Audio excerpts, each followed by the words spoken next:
აი რაც გაუკეთეს აი მზია ამაღლობელს. ის ხო მაგ მოწყვლადი საზოგადოების ერთ-ერთი წევრი იყო რა. და როგორც აღმოჩნდა, ციხეში თქვათ რაღაცა 2 წელი მიუსაჯეს.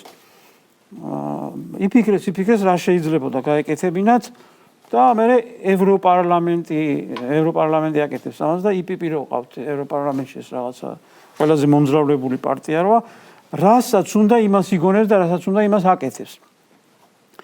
მისეს ჯილდო და ჯილდოს შინაარსი არის საერთოდ სხვა რაღაცა და ამაღლობელის ქმედება იყოს საერთოდ სხვა რაღაცა. ანუ რასაც უნდა იმას ჭრიან და იმას კერავენ, როგორც აი მაგალითად ევროპული ღირებულებები. ან ვისი სახელობის მოიგონებენ რაღაცა ევროპული ღირებულებების სახელით რაღაცა უბედურებას დემოკრატიის სახელით.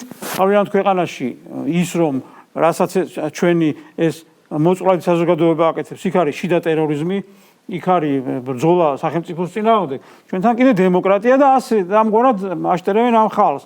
და იმ დონეზე არიან უკვე გამოშტერებულები, რომ ვისი სახელობის პრემია მისცეს. ანუ ხალხი გამოდის და იძახის, რომ ვებრძვით რუსეთს, ვებრძვით რუსეთის ხელისუფლებას ჩვენს ქვეყანაში.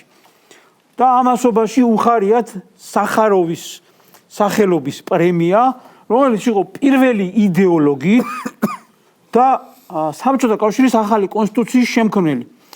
პირველი სეპარატიზმის მხარდამჭერი საქართველოსთვის. ანუ ფაქტიურად საქართველოს მტერი. პატარა იმპერია. რა თქმა უნდა, ფაქტია, კი.